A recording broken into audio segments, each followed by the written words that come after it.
नाज़रीन अस्सलाम वालेकुम।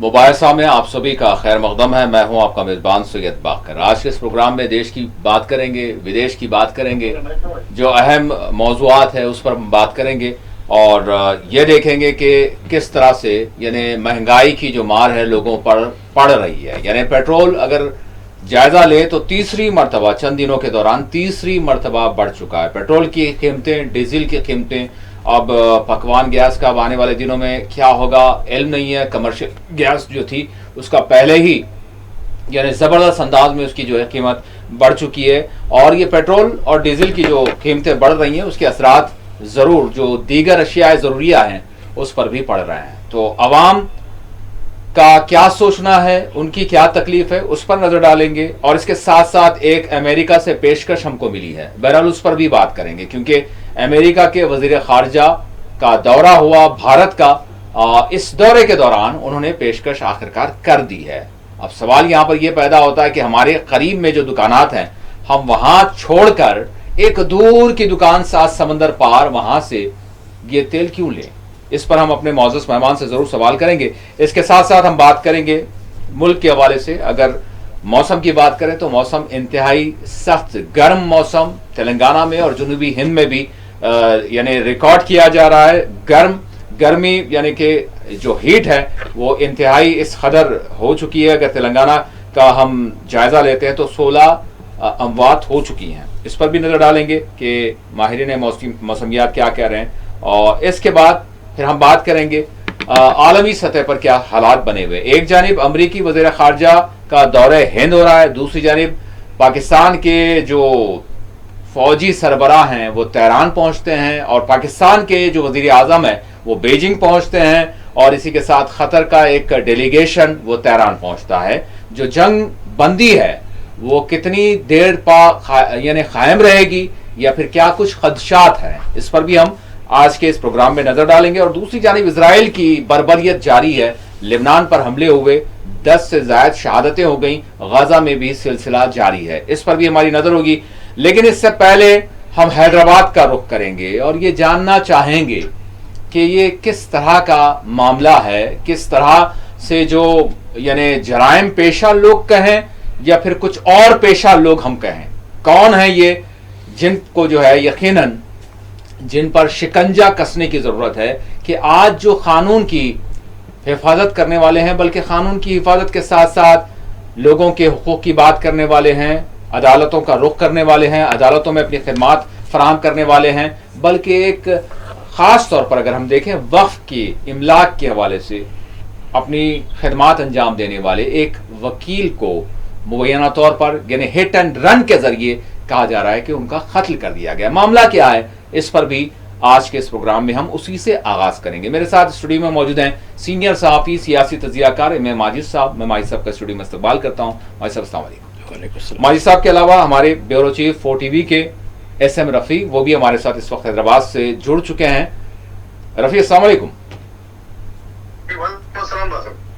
रफ़ी सबसे पहले मैं जानना चाहूंगा, बड़े अफसोस की बात है कि ये किस तरह का मामला है, हिट एंड रन, मुबैना कत्ल या फिर इसके पस मंजरात क्या नजर आ रहा है? अभी अभी जो जिस तरह से एक कवरेज भी हुई जिसमें आपने तफसीलात जो है दी हैं, बहरहाल पुलिस का क्या कहना है और घर वालों का क्या कहना है, मामला थोड़ा सा मैं चाहूंगा कि हमारे नाजरीन भी जान लें। जी रफी।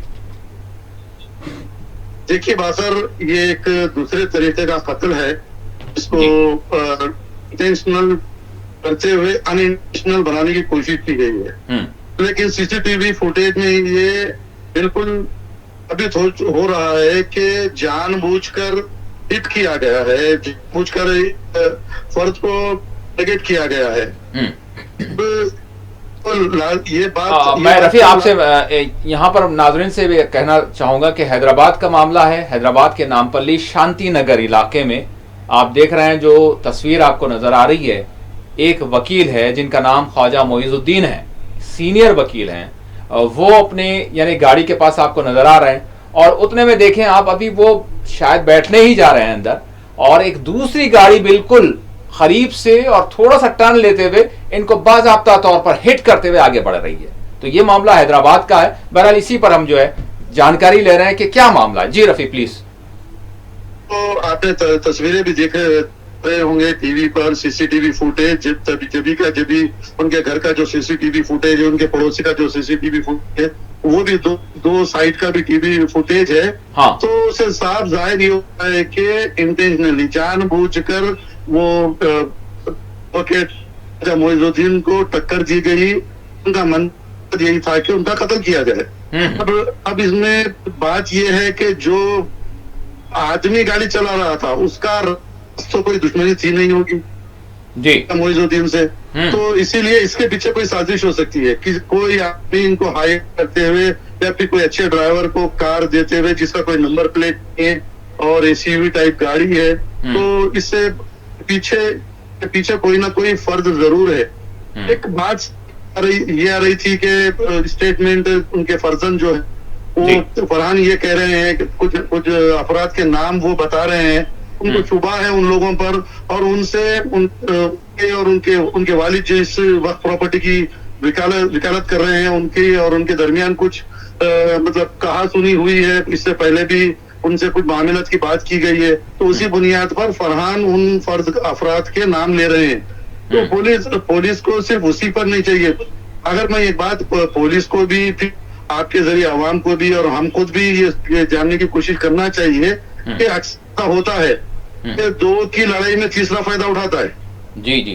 तो इनको जो शुबा उन अफराद पर वो तो ठीक है, उस पर भी पुलिस कार्रवाई करनी चाहिए, लेकिन इंक्वायरी करनी चाहिए, वो कर रही है पुलिस जी। और इनके अफराद खानदान और दूसरे वकीला की जानिब से ये डिमांड भी की गई है कि SIT को इसकी इन्वेस्टिगेशन की जिम्मेदारी दी जाए, वो भी होनी चाहिए। लेकिन तीसरे एंगल को भी सोचना चाहिए पुलिस को भी। तो शायद मैं समझूंगा कि हायर ऑफिसर इस बारे में सोच भी रहे होंगे कि दोनों की लड़ाई में तीसरा कोई फायदा तो नहीं उठाया।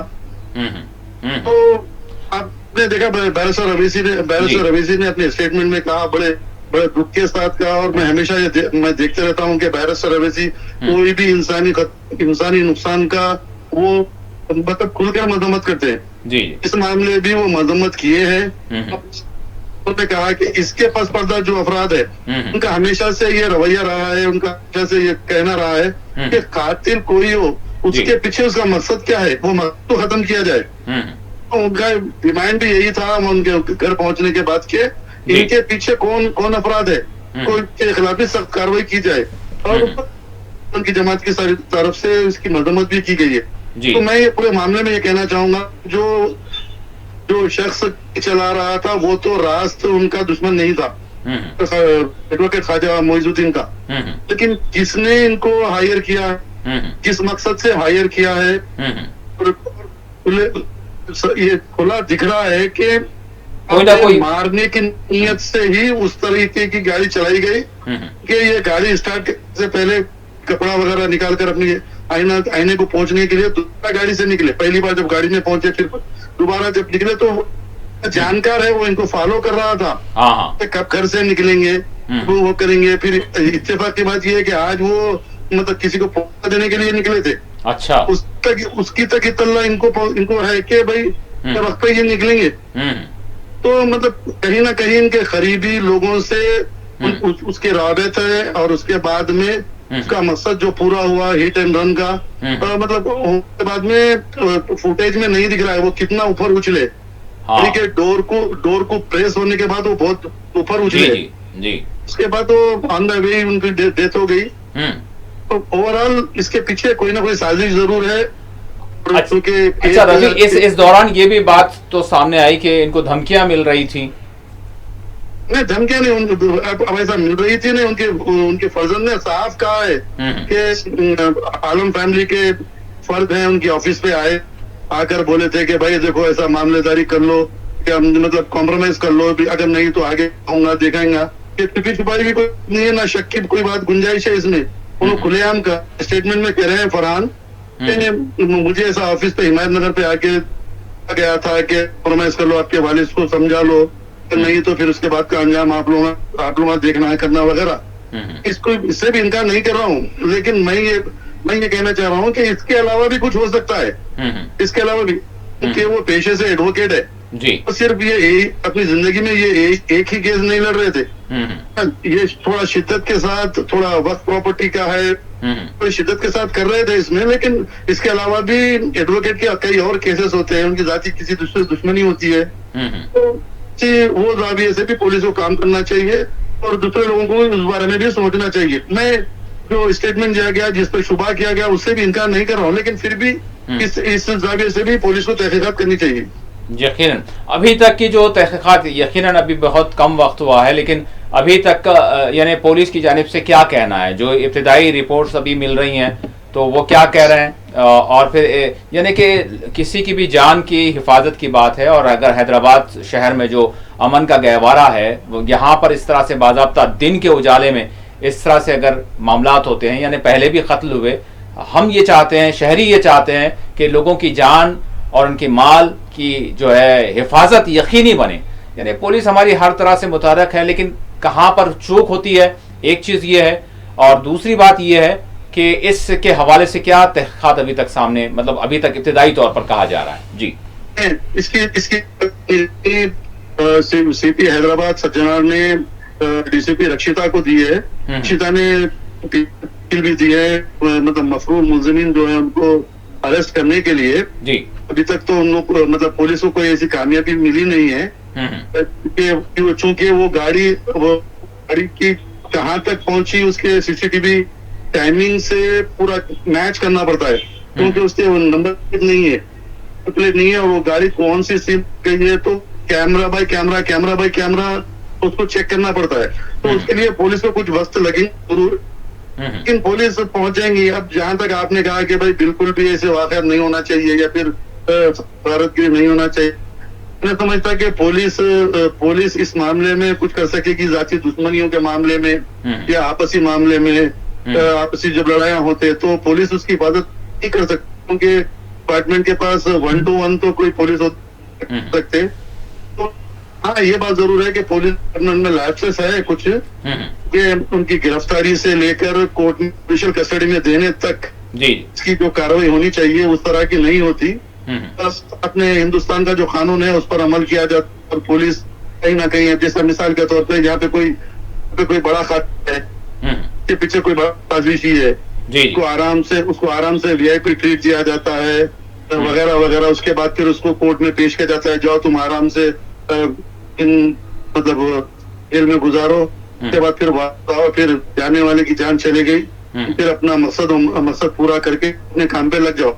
तो इसी में कुछ करने की जरूरत है। तो इन दो मामलात में जहाँ से आपको सीना आप जब तहकीक शुरू करते हैं, वहां से लेकर जुडिशियल कस्टडी में दे सख्ती जरूरी है, जो पुलिस करती नहीं, पुलिस बिल्कुल भी नहीं करती। अगर उस वहां पे थोड़ी वो फिर कोर्ट में रिहर्सल जो होती है, उसके बाद में जुडिशियल कस्टडी मीन्स ऑफिशियल मेहमान, समझो आप, जुडिशियल कस्टडी मतलब आपको कोई हाथ नहीं लगा सकता। जी, तो ऑफिशियली मेहमान हो गए उनके, आप 3 महीने 2 महीने 1 महीना जो भी है, फिर वहां से आराम से खाओ। कोई घर है दाल रोटी खाता, कोई अमीर है तो उसके टिफिन वगैरह आ जाता।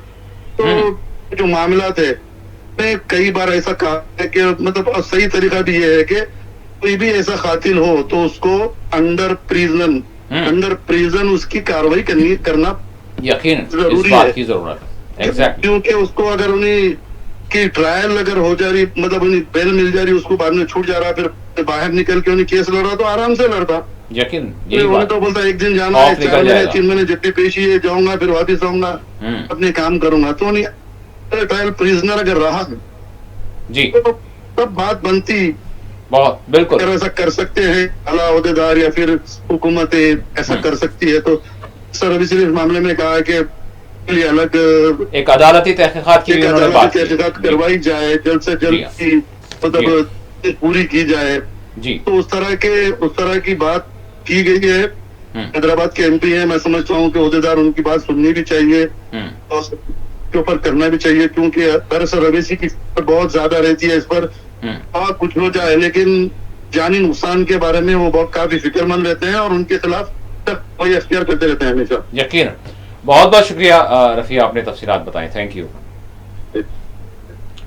भाई साहब। सवाल यहाँ पर ये होता है, मतलब हमने पिछले भी प्रोग्रामों में हैदराबाद की बात मतलब ठीक है, जराइम बिल्कुल ख़त्म नहीं हो सकते जिस तरह से अभी रफ़ी ने भी जिस तरह से बताया, लेकिन मैं जानना चाहूँगा आपसे कि इनका जो औक़ाफ़ी जायदादों के हवाले से बिल्कुल बहुत ज़्यादा सरगर्म मुतहर्रक रहा करते थे, जिस तरह से अभी हमने रफ़ी साहब से भी सुना, तो उन्होंने कहा कि भाई एक चीज़ तो ये नज़र आ रही है कि भाई किसी ख़ास तौर पर जो है एक तनाज़ा चल रहा था कुछ, और कुछ धमकियां भी मिल रही थी जो उन्होंने एक उनके बेटे के हवाले से कहा। लेकिन मैं आपसे जानना चाहूँगा, उन्होंने ये भी बात कही कि यहाँ पर कोई तीसरा भी कुछ ना कुछ ऐसा हो सकता है। क्या लग रहा है? यकीनन ये तहक़ीक़ाती मामला है, लेकिन बहरहाल मैं आपसे जानना चाहूँगा किस तरह से इस मामले को देख रहे हैं। बड़े अफसोस की बात है। यकीनन बहुत बहुत शुक्रिया। यकीनन एक दुख भरी खबर है, और दरअसल तेलंगाना में वक्फ का एक बड़ा माफिया काम करता है जी। खैर कौन है क्या नहीं है, ये जो औक़ाफ़ से मुताल्लिक़ जो चीज़ें हैं देखिए वो लोग बराबर जानते हैं। कोकापेट की अराज़ी हो या फिर दीगर जो है कई अराज़ियाँ हों, सरकार भी जो है इसमें एक बड़ा इन्वॉल्वमेंट रहता है। सरकार का भी जो कई औक़ाफ़ी जायदादों को काबिज़ करती है। लेकिन जो जैसा बताया जा रहा है कि हैदराबाद में जो शिकायतें आई, जैसा अभी रफ़ी साहब बता रहे थे कि उन्होंने जिनके नाम लिए, तो वो देखिए दरअसल वो किस हद तक वो सही है नहीं है, या तीसरा फैक्टर भी जब तक वो खैर वो तहक़ीक़ात के ऊपर मबनी होगा, हम अभी कोई किसी नतीजे पे हम नहीं पहुँचेंगे। लेकिन ये बात मैं ज़रूर कहूँगा कि ये कोई पहला ख़तल नहीं है औक़ाफ़ के ऊपर। मुझे याद है इससे पहले भी एक बड़ा मशहूर किस्सा हुआ था, खदीर साहब थे वो। मैं पैनल से चाहूँगा कि तस्वीर, क्योंकि ये तकलीफ़ यानी दिल को मजरूह करने वाले हैं। हाँ, ख़बर के तौर पर हमने बता दिया, लेकिन इसको मुसलसल ना चलाएं जी। तो ये जो सूरत हाल है, ये माफिया बराबर काम कर रहा है। और आप देखिए वक्त के पास कोई जुडिशल यानी या क्वासी जुडिशल पावर जैसा होता है, या नीम अदलिया के वो पावर नहीं है। और एक तरीक़े से और जितने देखिए मैं गुज़िश्ता चंद साल से बराबर बात कर रहा हूँ कि इतने सारे मुक़द्दमात में वक्फ बोर्ड हारता ही रहता है जी। और गुज़िश्ता हुकूमत में, गुज़िश्ता जो BRS पार्टी की हुकूमत थी, उसके जो चीफ मिनिस्टर जो थे, उन्होंने वक्फ की जो रिकॉर्ड को सील कर दिया था। रिकॉर्ड सील होने से जो है कई एक जायदादें खुद जो है हालिया दिनों में 1600 एकड़ से ज़्यादा की अराज़ी जो वक्फ ट्रिब्यूनल में कहा कि वक्फ है, सेशन अदालत ने कहा कि वक्फ है, फिर हाई कोर्ट ने कहा कि वक्फ है, लेकिन जब सुप्रीम कोर्ट में जाता है तो ये कहा कि नहीं सरकार की प्रॉपर्टी है। तो ये हालिया चंद साल की बात है जी। तो ये किस तरीके से, और एक मशहूर वकील वक्फ बोर्ड की पैरवी करते थे जिनको खैर अब निकाल दिया गया, उनका भी रिकॉर्ड बनाया जाता है कि उन्होंने कई सौ मुक़द्दमात हार दिए हैं।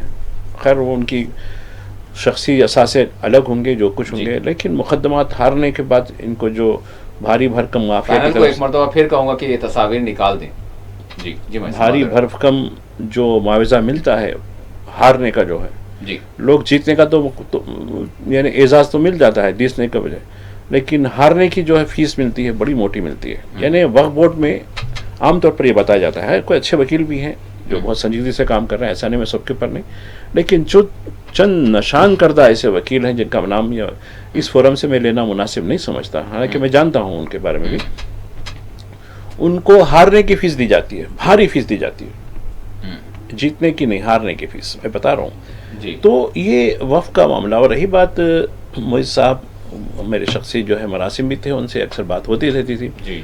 वो बड़े अक्सर बातों में होते था। खैर कई एक तनाज़ात में भी रहे वो लोग जो है, जिस तरीके से हमको ब्रीफिंग करते हैं, बोला भाई ऐसा कैसा हो सकता है, एक मस्जिद के मामले में बोलते नहीं इनकी वजह से ऐसा हुआ फला हुआ, फिर एक प्रॉपर्टी के बारे में। तो लेकिन मजमूई तौर पर इनका जो कैरेक्टर रहा वक्त के मुताल्लिक़ मुख्तलिफ कीमती इमलाक का, जो करोड़ों रुपए की इमलाक है जिसका अंदाज़ा नहीं कर सकते, वो अगर कौम का असासा बनती हैं वो इमलाक, तो आज हमको सरकार से ये किसी भी वेलफेयर के लिए इमदाद देने की ज़रूरत नहीं होती। अब आप मैं बताना चाहता हूँ कर्नाटक का जो वक्फ बोर्ड है वो बिल्कुल कमज़ोर है हमारे साथ, उसकी प्रॉपर्टीज उतनी नहीं है जितनी तेलंगाना की है जी। लेकिन वो लोग बेहतरीन तरीके से एक मेयारी इंजीनियरिंग कॉलेज चलाते हैं। वो बेवाओं को और जो मुस्तहिकीन, जो डिस्टिट्यूट ख़वातीन होती हैं, उनको माशी तौर पर खड़ा करने के लिए उनका एक बड़ा प्रोग्राम है जो उनको सिर्फ आगे बढ़ाती है। ऐसे 2-3 प्रोग्राम मुझे वहाँ के वक्त के ज़रिए मालूम हुए मुझे जी। तो मैं कहता हूँ कि भाई हमारी सबसे ज़्यादा जो प्रॉपर्टीज़ है यूपी के बाद अगर कहीं सबसे ज़्यादा प्रॉपर्टीज़ हैं तो तेलंगाना जैसे में है, क्योंकि यहाँ नवाबों ने सैकड़ों ने हज़ारों एकड़ ज़मीन वक्फ कर दी। लोग, कई ऐसे लोग हैं, अभी मैं देखिए आज यानी आज के दिनों में भी, यानी हालिया हादसे में भी कह रहा हूँ कि लोग जो है वक्फ कर रहे हैं। ऐसा नहीं है, अब अगर ठीक है छोटे मकान हो, जो भी मकान हो, उसके लिहाज से पहले तो हज़ारों एकड़ सैकड़ों एकड़ जो है ज़मीन वक्फ करते थे, लेकिन आज भी लोग कर रहे हैं। लेकिन तो ये इसकी वजह से है क्योंकि वक्फ का जो इदारा है वो उसका प्रोटेक्शन नहीं कर पाता, और जो वकील संजीदगी से लड़ते हैं तो उनके बारे में जो है किस किस्म की चीज़ें, एक और वकील हैं, बड़े सीनियर वकील हैं, वो भी बराबर करते हैं, लेकिन उनको भी थ्रेट मिलती हैं, तो बोलते हैं अक्सर भाई ये ऐसा हो रहा है, ऐसा हो रहा है। और इसमें ये वक्फ के कब्ज़ों में, माफिया में इन्वॉल्वमेंट उसी तबके का है, ज़्यादातर तबका।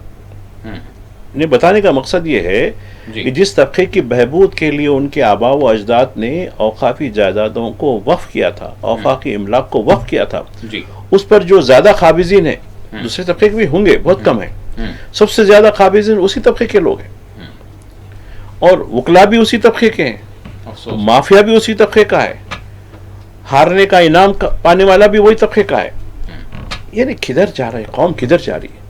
एक एक चीज़ आप देखिए किस तरीके के कानून बनते जा रहे हैं। शुमाल की रियासतों में देखिए कैसे वक्फ की अराजी को जो है रेवेन्यू में तब्दील कर दिया, क्योंकि कलम उनके पास है, फाइल उनके पास है, तब्दील करके कि नहीं अब इसको डिमोलिश कर देना है, ये सरकारी रिकॉर्ड में।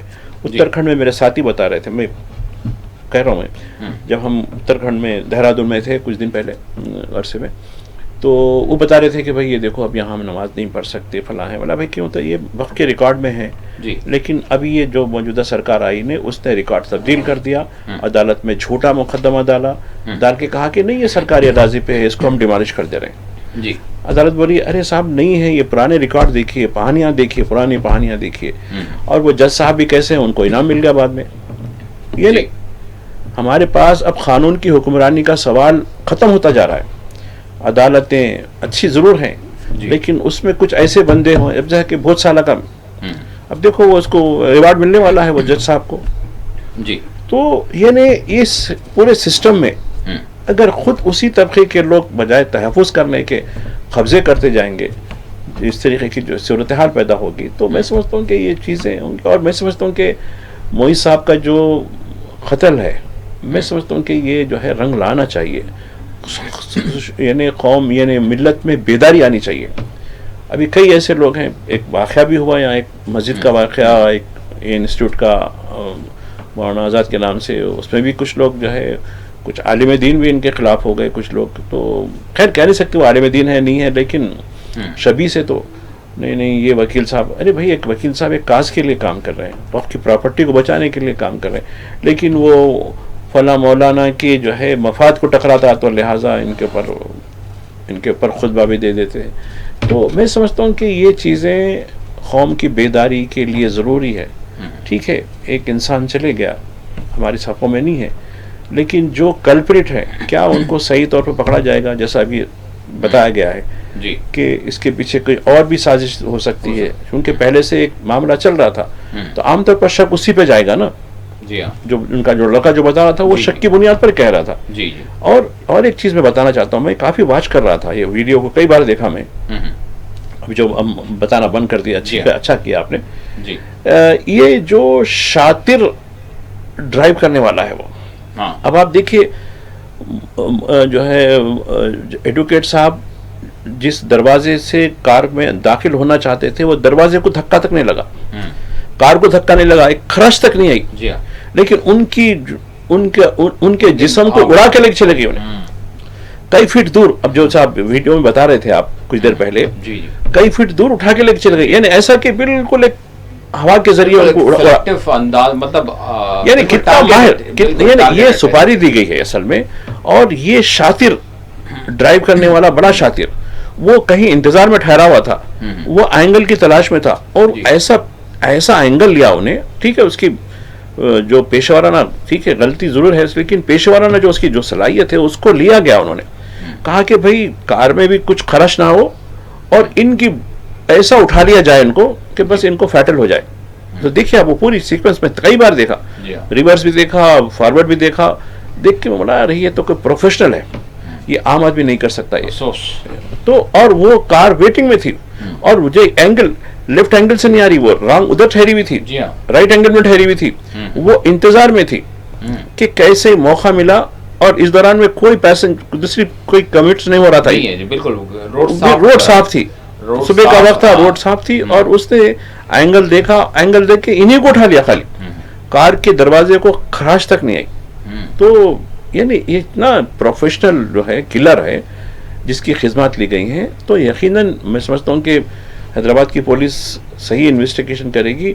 और जो तार जुड़े हुए हैं, माफिया के तार सरकार से भी जुड़े रहते हैं, ऐसा नहीं है, उनके सरकार में भी ऐसे माफिया की सरपरस्ती करने वाले लोग हैं, ऐसा नहीं कह सकते बराबर, जब तक तो ऊपर से सियासी जो है जो हमदर्दियां होती हैं।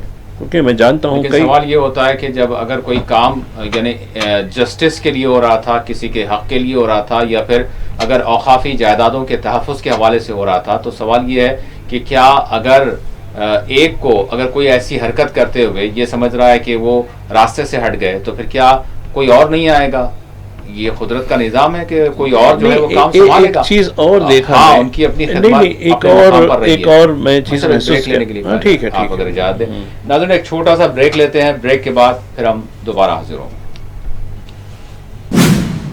ब्रेक के बाद मोबाइल साहब में आप सभी का दोबारा खैर मकदम है। ब्रेक से पहले चूंकि हम मौजू चेंज करने वाले, लेकिन बहरहाल माई साहब की बात मुनक़ता हो गई थी। जी माई साहब, मैं ये बताना चाहता हूँ जी कि वक्त की जो है उसका जो मालिक होता है, वैसे सारी कायनात का मालिक तो खुदा ही है, बेशक, इसमें कोई हर्ज नहीं है, लेकिन वो अपने बंदों को खलीफा बनाकर, अपना नायब बनाकर उसके इस्तेमाल के लिए दिया है, बेशक, ये तो चीज़ है। लेकिन वफ़ का जो कॉन्सेप्ट है, यानी मैं अपनी चीज़ खुदा के नाम हवाले करता हूँ, ये एक डॉक्यूमेंट्री दस्तावेज समझिए, एक दस्तावेज है जो मैं खुदा के नाम इसको हवाले करता हूँ। तो उस लिहाज से इसका जो ओनर होता है, वो तो खुद खुदा हो जाता है जी।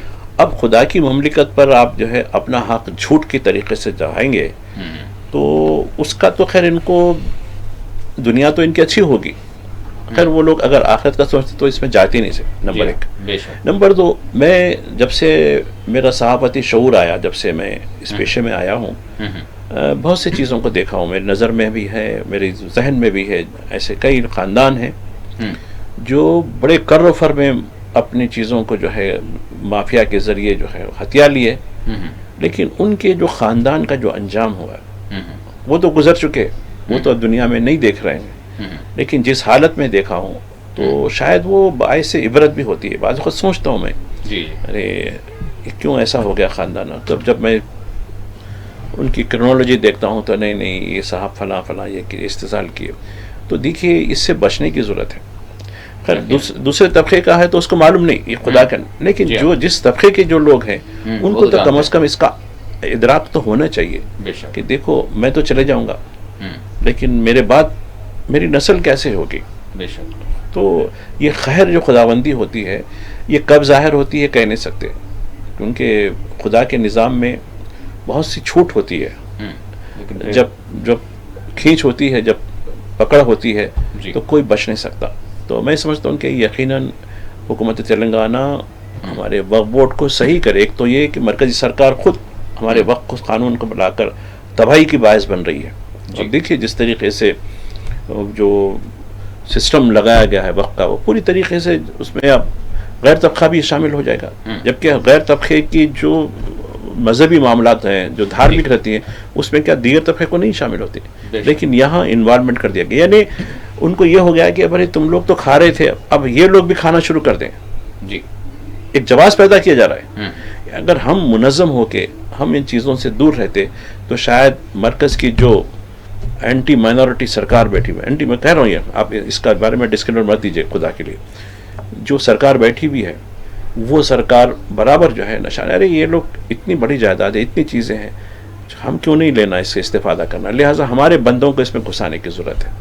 क्योंकि ठीक है, चलिए हम तो ये उम्मीद करते हैं कि ये जो है वाक़या जो है काबिल मज़म्मत है, लेकिन सिर्फ मज़म्मत से कुछ नहीं होगा, हमको शऊर बेदारी भी करनी होगी कि हम अपने एक एक वक्त की एक एक चीज़ को हम बचा के रखें। इसके लिए किस तरीके से हम मुनज़्ज़म कर सकते हैं वक़्फ़ के क़ानून को, उसको मुनज़्ज़म करें। यकीनन हमने बड़ा एहतजाज किया क़ानून वक़्फ़ के ख़िलाफ़ जो मरकज़ी सरकार ने लाया है, लेकिन रियासती सतह पर हम उसको किस तरीके से कर सकते हैं उसको भी करने की ज़रूरत है। भाई साहब, अब आम लोगों की बात और उनको महंगाई का सामना, पेट्रोल की कीमत में जो है फ़ी लीटर 87 पैसे और डीजल की कीमत में 91 पैसे।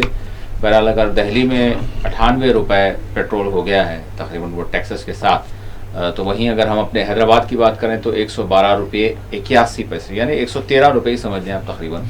और दीगर स्टेट्स में भी, दीगर शहरों में भी अलग अलग वहाँ के हिसाब से पेट्रोल ज़बरदस्त हो गया है। बहरहाल अब इसके असरात यानी दीगर अशिया पर भी होंगे, लेकिन एक चीज़ ये हुई है, इसी दौरान अमेरिका के वज़ीर ख़ारजा आते हैं, एक बेहतरीन आपको जो है पेशकश दे के जाते हैं कि आप हमारे पास से पेट्रोल ले सकते हैं। देखिए, पेट्रोल 2014 में जी उसका जो रेट था 52 से 57 रुपये में था जी।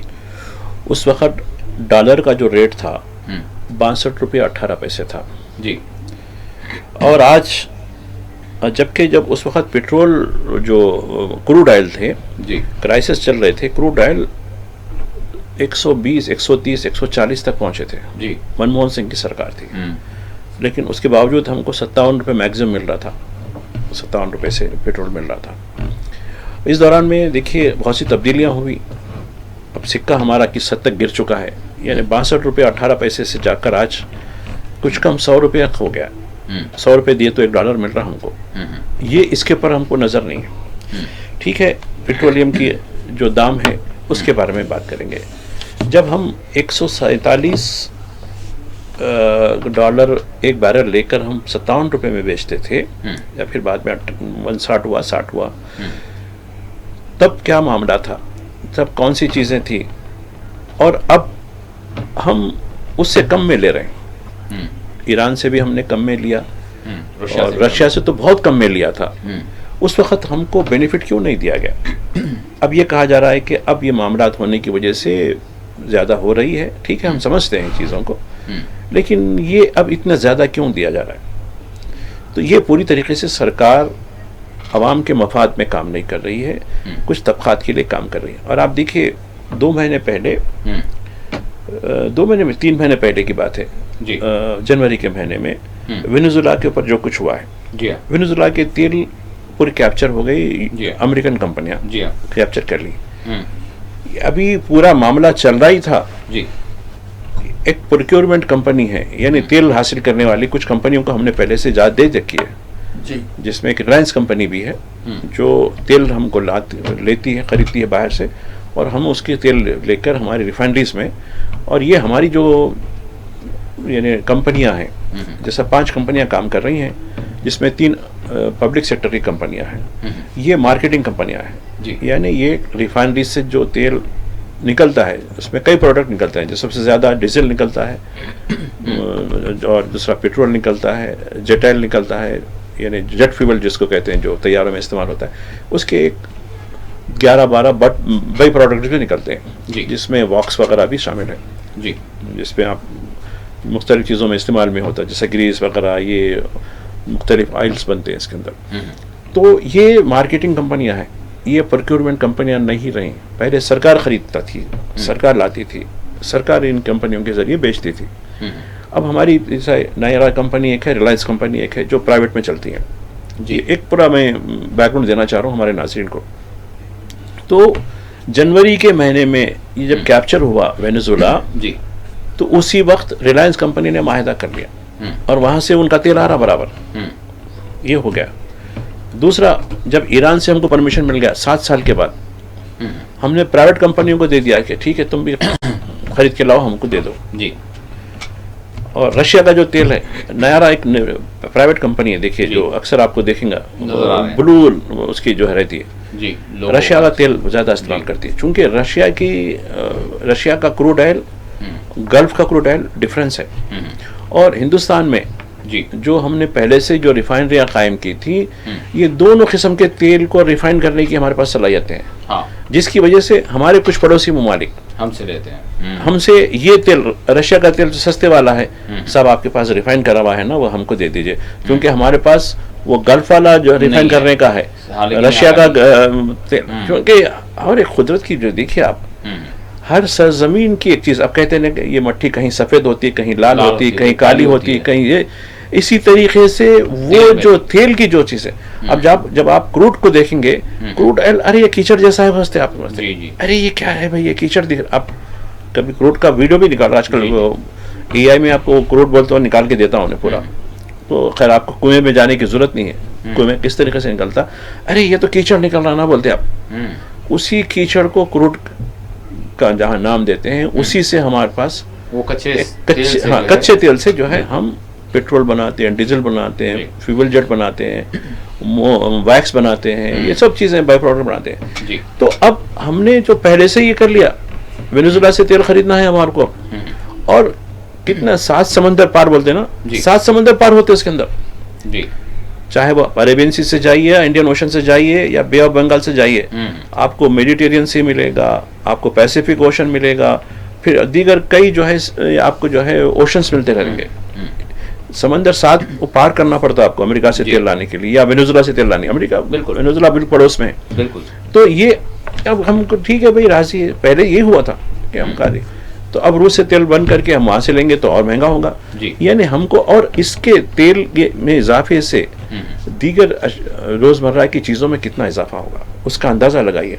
ठीक है, आप जो है 100 रुपए की मिलोडी चॉकलेट खिला के आप ये समझ रहे हैं कि हम बहुत कुछ करने वाले हैं, हम देखो किस तरीके से है वो है, तो ये जो रील बनाने का हमारे जो प्राइम मिनिस्टर को शौक है, वो रील अपने घर तक रखने की जरूरत है।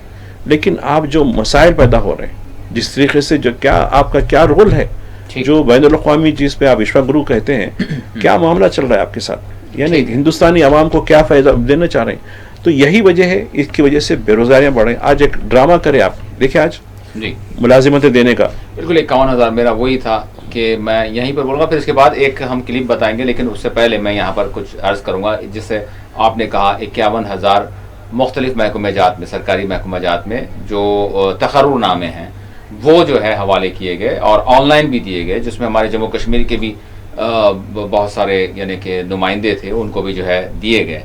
तो नाज़रीन, एक चीज़ ये हो रही है, और फिर प्रधानमंत्री जिस तरह से बैरूनी ममालिक के दौरे किए तो क्या लेकर आए, बहुत कुछ लेकर आए। अब यहाँ पर इसी दौरान यानी हमारा बीजेपी का जो सेल है वो तो यही कह रहा है कि प्रधानमंत्री की ये जो अचीवमेंट्स हैं, कामयाबियाँ हैं, इसको देखते हुए देश में भी और कुछ देश के बाहर की भी ताकतें वो बेचैन और बेकरार हैं। शायद यही वो चीज़ थी जिसको देखते हुए किसी को शायद कहीं ना कहीं कुछ ऐसा इस्तेमाल किया गया हो। बहरहाल ये इल्ज़ामात हो रहे हैं, हम उसकी तौसीक़ नहीं करते कि ये जो कॉकरोच वगैरह वाला जो मामला दरमियान में आया, और जो देश का युवा है, जो यूथ है, उसको कहीं ना कहीं कुछ ना कुछ जो है उसको भड़काने की कोशिश की जा रही है, ये सारी चीज़ें हैं। तो बहरहाल मैं तस्वीर आपको डाल दी गई है, मैं इस हवाले से हम ज़रूर समझना चाहेंगे। वैसे आपने जम्मू कश्मीर की बुलेटिन में देखा, ये एक ऐसे लीडर हैं भाजपा के, बीजेपी के, जम्मू कश्मीर से जो ताल्लुक़ रखते हैं, जम्मू से जो ताल्लुक़ रखते हैं, ये बिल्कुल भाजपा के दीगर लीडरान से बिल्कुल मुख्तलिफ हैं। ये मिजाजन अगर हम इनके हवाले से बात करें तो बिल्कुल मुख्तलिफ, बिल्कुल खुशगवार तबीयत वाले, बिल्कुल यानी खुश दिल, जो जम्मू कश्मीर के लोगों के यानी एहसासात हैं उस हवाले से बिल्कुल मुख्तलिफ है। जैसे बीजेपी के दीगर लीडरान पर इल्ज़ामात आयद होते हैं कि ये इस तरह के हैं, ये इस तबके के हवाले से ऐसे हैं, इनके ख्यालात ऐसे हैं, इनके बयानात ऐसे, सिर्फ पाकिस्तान के खिलाफ इनके बयानात आते हैं। लेकिन अगर वहीं कम्युनिटी बेस अगर आप बात करेंगे तो बहुत ही मिलनसार, और जहाँ जाते हैं सब में मिलजुल कर कोई इनके हवाले से ऐसी बात नज़र नहीं आती। लेकिन उन्होंने बिल्कुल खामोश ये क्या किया है? ये जो तस्वीर आप देख रहे हैं इस वक्त चर्चा में है कि जम्मू कश्मीर के बीजेपी यूनिट के कोई आम लीडर नहीं है, सदर हैं, सदर रहे हैं और आज भी एक सीनियर लीडर हैं, काफी इनका अच्छा हर कम्युनिटी में इनका असर है, लेकिन ये बिल्कुल खामोश रहते हुए इन्होंने कॉकरोच को अपने हाथ में लेकर कुछ बोला नहीं है।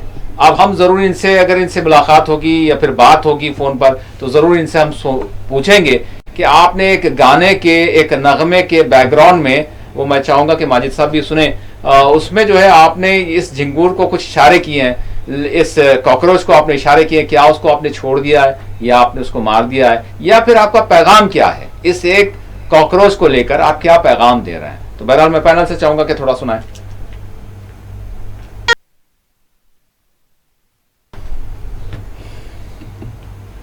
तो माजिद साहब से पूछूंगा मैं, खैर रविंदर राणा साहब मिलेंगे तो उनसे पूछेंगे उस झिंगुर का, उस कॉकरोच का उन्होंने क्या किया। मैं आपसे पूछ रहा हूँ, आप देख रहे हैं देश के तकरीबन लोग सभी पर ये जो है बात चल रही है, तो क्या सुलूक किया जाए भाई साहब? मैं एक बात बताना चाहता हूँ। अभी आप महंगाई का जिक्र कर रहे थे जी। कुछ दिन पहले जो है कमर्शियल गैस में 1000 रुपये बढ़े। जी जी। 1000 रुपया अप्रैल में। उसके बाद पेट्रोल में गुज़िश्ता एक हफ्ते में 3 मरतबा इजाफा हुआ, पेट्रोल डीजल, इवन सीएनजी में भी हुआ। सीएनजी तो कहीं बाहर से लाने की नहीं है, यहाँ की है वो, कंप्रेस्ड नेचुरल गैस, इसमें इजाफा हुआ। कहीं से कोई आवाज़ आई आपको? खामोशी है।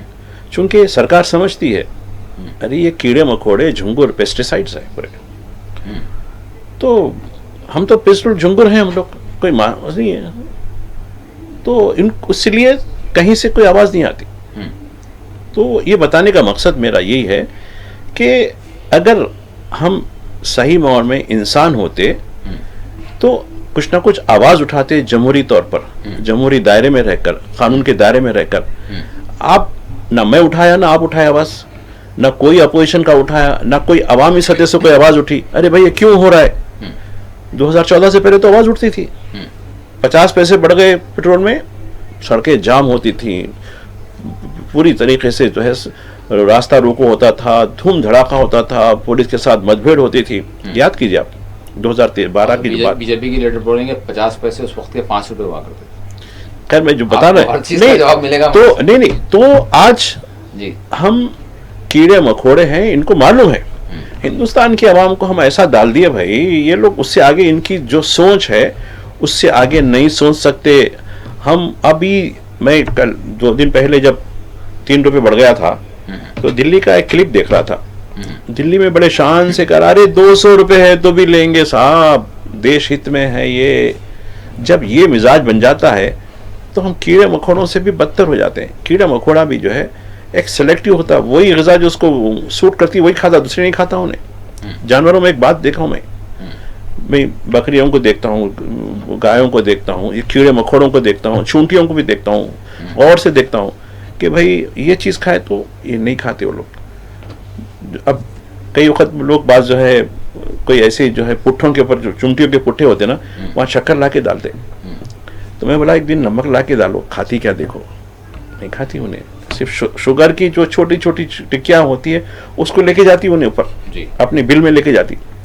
इस तरीके से मुख्तलिफ जानवर। लेकिन यहाँ हमारा खून चूसने वाले लोग बैठे हुए हैं, मैं बिल्कुल कह रहा हूँ, खून चूसने वाले लोग हैं, और हम आवाज़ उठाने वाले नहीं हैं।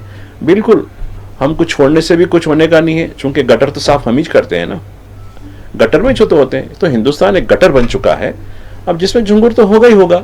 अब झुंगुर, बगैर गटर के झुंगुर, आप बोलेंगे मेरा गटर इतना साफ है कि झुंगुर ही नहीं होता, ये तो खतरा नहीं है। गटर में तो झुंगुर होता ही होता है, और हिंदुस्तान एक गटर है, और यहाँ झुंगुर तो पैदा ही होगा। और हम लोग जो है झुंगुर कीड़े मकोड़े हैं, जिसकी वजह से इतनी कीमतें बढ़ने के बावजूद भी कोई आवाज नहीं उठा रहे, रुपया इतना गिरने के बावजूद भी कोई आवाज नहीं उठा रही। और आप देखिए ये 51,000 नौकरियां दी गई। आप गवर्नमेंट ऑफ इंडिया का, मिनिस्ट्री ऑफ पर्सनल का साइट निकाल के देखिए कितनी चीजें हो रही हैं। 36 लाख वैकेंसीज खाली पड़ी हुई हैं। कई पब्लिक सेक्टर के अंडरटेकिंग ये प्राइवेट कर दिए गए हैं, लोगों के प्राइवेट। हम दूसरे मौजूद के नहीं, आप नहीं, ये आप जब आपको पसंद जी, जब आपकी पसंद की चीज नहीं होती तो आप मौजू बदल जाते हैं। नहीं, मौजू नहीं बदलेंगे, बल्कि रविंदर रैना साहब के ये मैसेज हम समझ लेंगे। बहरहाल उन्होंने समझाया जो है, देखो भाई, वो सारी चीजें उलट बात कर, नहीं, एक बात ये कहूंगा कि वो ये कह रहे कि आप ऐसा मत समझो, आप अपने आप को झिंगू यानी कॉकरोच मत समझो, आप ऐसे नहीं, मार दिया जाए या छोड़ दिया जाए। अरे देखो, नहीं, देखिए, हमको या छोड़ दिया जाए तो भी झुंगुर है, मार दिया जाए भी तो झुंगुर है, हम झुंगुर है बस। ठीक है, चले रविंद्र रैना साहब से कभी आपके साथ जो है बात हो जाए तो फिर उनसे भी पूछ लेंगे, आपसे भी पूछ लेंगे। अब थोड़ा सा देखते हैं कि जो ईरान और इजराइल के दरमियान जो कुछ भी जंग बंदी तो है, लेकिन इसके बावजूद एक किस्म की गैर यकीनी भी है, लेकिन सरगर्मियां काफ़ी तेज़ हो गई हैं। और एक चीज़ की तो ये राहत थोड़ी सी नज़र आ रही है, बिलखुसूस उस खित्ते के लोगों के लिए जो ईरान और फिर अरब ममालिक जो हैं, और खलीज अरब, खलीज फारस और आबनाए हुर्मुस, थोड़ा सा यानी कि अभी एक पाउस हमको नज़र आ रहा है और एक उम्मीद नज़र आ रही है कि कोई ना कोई राह निकल सकती है। ये और बात है कि ईरान ये कह रहा है कि हमको अमेरिका पर कोई बिलीव नहीं है, अगर ये कोई सरगर्मी भी कर रहा है, बातचीत के टेबल पर मौजूद भी है, तब भी हमको इस पर यकीन नहीं है, क्योंकि ये वो ताकतें हैं जिन्होंने बातचीत के दौरान भी हम पर हमला किया, तो हमको कोई बिलीव नहीं है। ये कोई भी यानी मुगालते में रखते हुए कुछ भी कर सकते हैं, लेकिन बहरहाल खुद अमेरिका की हालत हमको नज़र आ रही है कि वो ज़्यादा बातचीत को तरजीह देता हुआ नज़र आ रहा है। हाँ, ये और बात है कि इसराइल के मंशे इरादे कुछ और हैं। भाई साहब, किस तरह से आप इस सूरत हाल को देख रहे हैं? हाँ, लिबनान में इसराइल की वही बर्बरियत जारी है, गाजा में वही बर्बरियत जारी है, और अब ईरान के हवाले से भी उसकी नीयत तो बिल्कुल दुरुस्त नहीं है, लेकिन सरगर्मियां हम पॉजिटिव सरगर्मियां हम देख रहे हैं। आपको क्या लग रहा है? देखिए, गुज़िश्ता हफ्ता काफ़ी इस पूरे डिप्लोमेटिक चैनलों के ज़रिए, डायलॉग के ज़रिए बिजी रहा, और इसका मरकज़ और मंबा बीजिंग रहा। बीजिंग में डोनाल्ड ट्रंप की जो है विज़िट हुई, उसके 2 दिन के बाद पुतिन की विज़िट हुई, और उससे पहले यानी डोनाल्ड ट्रंप से पहले अब्बास अरगची की विज़िट हुई। तो ये एक सीक्वेंस हमको दिखा, और उसमें ऐसा दिखा कि कहीं ना कहीं डायलॉग का अमल चल रहा है। और इस दौरान में देखिए, जो मीडिएटर की जो कोशिशें हैं, मीडिएटर ने अपने जो है वज़ीर दाखिला को भेजा वहाँ, फिर बात पता नहीं कहाँ तक पहुँची। उसके बाद वहाँ का जो फौजी सरबराह है वो पहुँचा, फिर वहाँ का जो प्राइम मिनिस्टर है बीजिंग पहुँचा, जैसा अभी आप जिक्र कर रहे थे। तो ये जो कोशिशें हैं ये अपनी जगह है, बिल्कुल ये कोशिशें हैं, और इसके ज़रिए कहीं ना कहीं ये मैसेज डोनाल्ड ट्रंप को भी दिया गया होगा कि देखो, अब इसमें सलामती इसी में है कि कहीं ना कहीं आप आ जाए, वरना फिर जैसा कि यानी कसीर खुतबी जो मामला पुतिन और जी के दरमियान जो बताई थी, वो चीज़ को भी हम यानी इग्नोर नहीं कर सकते। वो चीज़ को भी हम मद्देनज़र रखना ज़रूरी है कि जो स्टेटमेंट पुतिन और जी की मीटिंग के बाद हुआ, और जो स्टेटमेंट डोनाल्ड ट्रंप और जी की मीटिंग के बाद हुआ, उसके बाद जो कोशिशें तेज तर हुई। एक और चीज़, दूसरा पहलू, अभी आप अरब मुल्कों का जिक्र कर रहे थे जी। कुछ दिन पहले सऊदी अरब के वज़ीर ख़ारजा ने अब्बास अरगची से बात की। एक किस्म का, हालांकि कुछ दोनों में कुछ बातें हुई थी मार्च के महीने में, खासकर जो भी मामलात हुए थे, खैर वो जो भी हुई, उसके बाद कतर के साथ इनके मामलात कुछ हुए। सिर्फ इनका जो मामला अरब मुल्क जो है सिर्फ यूएई के साथ ज़्यादा चल रहा है जी। अब यूएई पे कौन क्या कर रहा है, क्या नहीं हो रहा है, ये यूएई किस हद तक, चूँकि यूएई भी इसराइल, इंडिया एक ट्रायंगुलर के साथ हो चुका है, तो खुल के आ गया जी। और बहरीन और कुवैत भी ये लोग वो हैं, और ओमान के साथ बहुत ही करीबी चीज़ हो गई है। यानी ईरान की जो मामलत हुई है, कुर्बत जो हुई है, वो काफ़ी ओमान के साथ हो चुकी है। सऊदी अरब भी एक हद तक हो चुका है, कतर भी एक हद तक आ चुका है, और कुवैत और बहरीन का जो मामला है वो बिल्कुल स्टैंड स्टिल है।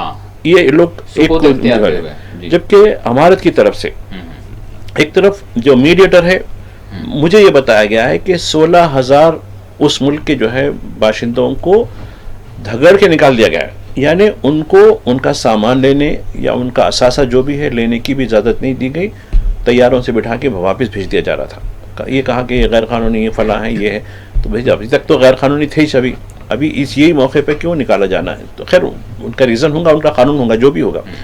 तो ये एक हद तक ये कहा जा रहा है कि भाई हमारे मुल्क में रह के बाद लोगों ने हमारा इसी मुल्क, जिस मुल्क से आप वो कर रहे हैं, आप उसी मुल्क के खिलाफ आपने जो है मीडिया में कुछ चीजें ऐसे कर दी है, जो भी रीजन, जो भी रीजन हो, जो भी उनका अपना किया गया है। नहीं, देखिए मैं डिस्प्यूट नहीं कर रहा हूँ, उनका वैलिड रीजन होगा भाई, जी, मगर उस मुल्क के निकले ना, दूसरे मुल्क के नहीं निकले जी। हिंदुस्तानी भी तो है, खैर हिंदुस्तानी वॉलंटरी तौर पर वापस आए होंगे, निकाला तो नहीं गया ना उनको। डिपोर्शन अलग होता है, खुद से जाने का जो है मामला अलग होता है। तो वो मुल्क के जो है मीडिएटर के मुल्क के जो है डिपोर्टेशन काफ़ी हज़ारों लोगों किया गया, बल्कि उस मुल्क के साथ इनको पैसे आने के थे, यानी कहते हैं ना कि बिल्कुल गले पे खड़े के चल निकाल मेरा पैसा, बल्कि वो भी वसूल कर लिए है ना, ऐसा नहीं है।